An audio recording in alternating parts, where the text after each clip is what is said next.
देखिए यहाँ पर जो क्वेश्चन दिया हुआ है, यहाँ पर क्वेश्चन है solve the following simultaneous equation. मतलब ये जो क्वेश्चन है इसे हमें साइमल्टेनियस इक्वेशन के मेथड जो थे उसी से हमें सॉल्व करनी है।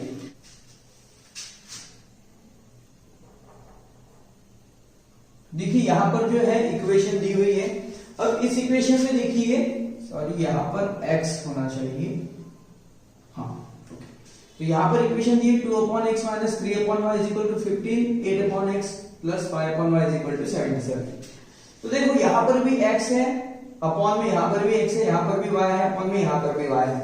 तो हम करेंगे क्या, हम लिखेंगे इसको इस तरह से 2 into 1/x minus 3 into 3 multiply by 1/y is equal to 15।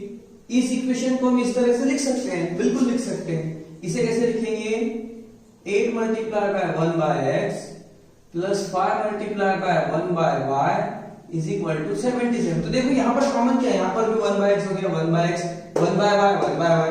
तो हम क्या करेंगे, यहाँ पर 1/x और 1/y के लिए कोई दूसरा वेरिएबल सपोज करेंगे। तो लिखेंगे let 1/x is equals to a and 1/y is equal to b। तो अब हम क्या करेंगे, 1/a के बदले a लेंगे और 1/y के बदले b ले लेंगे। तो क्या होगा, ये हो जाएगा 2a माइनस 3, 1/y के बदले b है तो ये हो जाएगा 3b इज इक्वल टू 15। ये एक इक्वेशन बनती है। इसके लिए क्या इक्वेशन बनेगी, इसके लिए बनेगी 8a plus 5b is equal to 77। देखो इस तरह से दो इक्वेशन बनती है। अब देखो यहाँ पर कैसा है, अभी आपस में माइनस कैसे होगी, कटेगी कैसे, क्योंकि जब हम साइमल्टेनियस मैथड से सॉल्व करेंगे तो हमें या तो दोनों a वाली वैल्यू इक्वल चाहिए या दोनों b वाली वैल्यू इक्वल चाहिए, पर यहाँ पर ऐसा नहीं है। पर यहाँ पर क्या हो सकता है, देखिए यहाँ पर 8a है, यहाँ पर 2a है। 2 के टेबल में 8 आता है, कितनी बार, 4 बार। इसका मतलब हम क्या करेंगे, इस इक्वेशन में 4 का मल्टीप्लाई कर देंगे। तो लिखेंगे, इसमें लिख लेंगे हम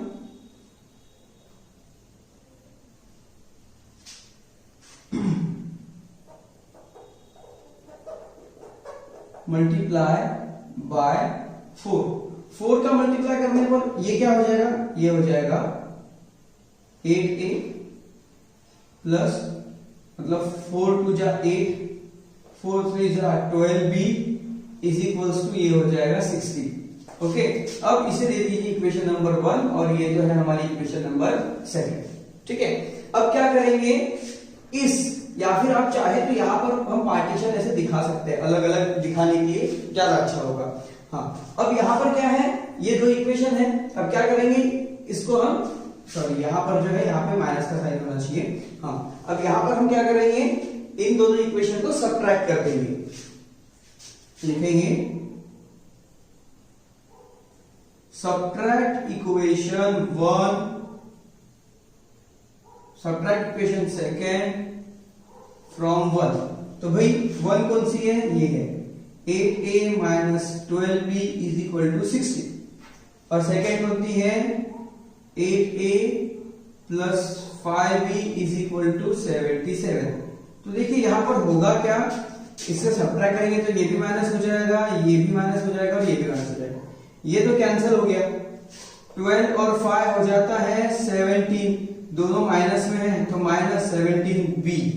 और देखिए यहाँ पर 77 माइनस 60 तो ये भी हो जाएगा 17 और यहाँ पर देखिए माइनस है तो ये भी माइनस हो जाएगा। इसका मतलब यहाँ पर माइनस माइनस कैंसिल हो जाएंगे और हमें यहाँ पर b की वैल्यू मिल जाएगी, b is equal to 17/17। Therefore b is equal to यहाँ पर मिल जाता है 1।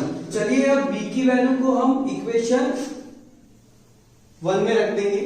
ओके, साइमल्टेनियस इक्वेशन की तरह ही करना है हमें। तो लिखेंगे put b is equals to 1 in equation 1। तो भाई इक्वेशन 1 क्या है हमारी, इक्वेशन 1 है 8a minus 12b is equal to 60। हमें b के बदले 1 रखना है तो लिखेंगे 8a minus 12 into 1 is equal to 60। तो यहां पर ये क्या हो जाएगा, ये हो जाएगा 8a minus 12 is equal to 60। 12 को उधर शिफ्ट कर देंगे तो ये हो जाएगा 8a is equal to 60 plus 12, तो ये हो जाएगा 8a is equal to 60 plus 12 कितना होगा, 60 प्लस 12 हो जाएगा 72, तो a is equal to 72 upon 8, तो ये हो जाएगा a is equal to 9। Okay, तो यहां पर हमें a की वैल्यू मिल गई और b की वैल्यू भी हमारे पास है। अब देखिए यहां से अब हमें क्या करना है, हमें x और y की वैल्यू फाइंड आउट करनी है। देखो बिल्कुल भी डिफिकल्ट नहीं है ये, हाँ थोड़ा सा लेंदी है, थोड़ा सा लंबा जाता है ये क्वेश्चन, पर डिफिकल्ट जैसा कुछ भी नहीं है। तो अब क्या करेंगे, लिखेंगे, अभी हमें वैल्यू a और b की फिर से रखनी है। पहले हमने क्या किया था, 1/x को a सपोज किया था, 1/b को y सपोज किया था, ठीक है। अब हम क्या करेंगे, लिखेंगे री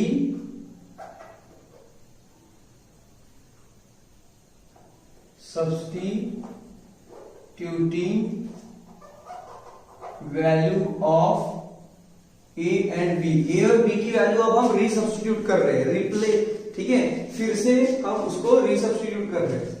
तो अब यहाँ पे क्या हो जाएगा, यहाँ पे मैं दो पार्ट बना लेता हूं, एक तरफ मैं लिख लेता हूं यहाँ पर भाई क्या था, ये वैल्यू लिखेंगे, 1/x मतलब क्या था, a था, और भाई 1/y मतलब क्या था, b था, ठीक। तो अब यहां पर क्या करेंगे हम, 1/x is equal to a मतलब क्या है, a मतलब है 9, तो यहां पे क्या हो जाएगा, हमें x की वैल्यू निकालनी है, तो हम x को उधर शिफ्ट कर देंगे, तो ये 9 इधर आ जाएगा, तो ये हो जाएगा 1 इज इक्वल टू 9x, ऐसा लिख लेंगे, ठीक है। इसको अगर हम सीधा कर ले तो ये ऐसा हो जाएगा 9x इज इक्वल टू 1, इसी को मैं ऐसा लिख सकता हूं, x इज इक्वल टू 1/9। तो देखिए यहां पर हमें x की वैल्यू मिल गई। उसके बाद इसे भी वैसे शिफ्ट करेंगे, 1 इज इक्वल टू ये हो जाएगा by, सॉरी यहां पर b नहीं, 1/y is equal to b की वैल्यू क्या है हमारे पास, 1/y is equal to b की वैल्यू है 1, तो यहां पर लिखेंगे 1 इज इक्वल टू y, मतलब इसी का मतलब हो जाएगा y इज इक्वल टू 1। तो देखिए यहां पर हमें x और y दोनों की वैल्यू फाइंड आउट हो चुकी है। हमारे आंसर है, answer solution of given equation are 1/9, 1, ये है भाई हमारा आंसर। तो अगर आप इसे लिखना चाहते हैं तो टेक अ स्क्रीनशॉट, फिर करते हैं हम हमारा नेक्स्ट क्वेश्चन।